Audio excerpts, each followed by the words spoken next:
Hello everyone, আশা করি তোমরা সবাই খুব ভালো আছো। 22nd জানুয়ারি আমরা দুজন বেরিয়ে পড়েছিলাম একটু ঘুরতে আর চলে গিয়েছিলাম ইকো পার্ক। কেটে নিয়েছি টিকিট। 3 নম্বর গেট দিয়ে প্রবেশ করেছিলাম, তো আমাদের সামনে প্রথমেই পড়েছিল গোলাপের বাগান, ঝর্ণা। এইসব দেখতে দেখতে সুন্দর ইকো পার্কের চেনার দৃশ্যটাই চোখে পড়লো। আমরা যখন ইকো পার্কে গিয়ে পৌঁছেছি তখন শহর জুড়ে সবে সন্ধে নামছিল। এত সুন্দর লাগছিল চারিদিকটা, পড়ন্ত সূর্যের আলো আর চারিদিকে জ্বলে ওঠা শহরের আলো এই লেকটাকে অপূর্ব সুন্দর লাগছিল। এরপরে আমরা চলে এসেছিলাম জাপানিজ ফরেস্টে।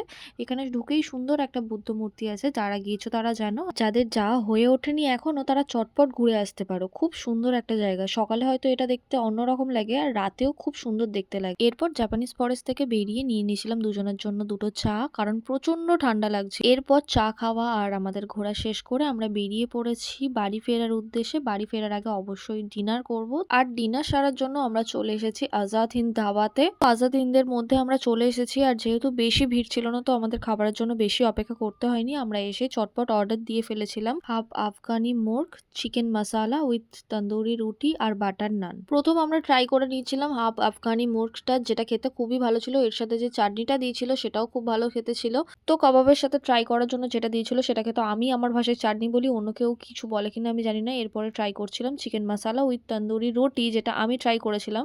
সেটাও খেতে খুব সুন্দর ছিল। চিকেন মশালাতে যত সম্ভব কাসুরি মেথি দেওয়া ছিল, যার জন্য স্বাদটা আরো সুন্দর লাগছিল। কাসুরি মেথি কোনো জিনিসে দিলে তার স্বাদটা এমনিতেই দ্বিগুণ হয়ে যায়। তো আমাদের ডিনারের সাথে সাথে আজকের ভিডিওটাকে এখানেই শেষ করছি। যদি কিছু ভালো লেগে থাকে like, comment, share and subscribe করতে ভুলো না। ম্যাডলি বাঙালি।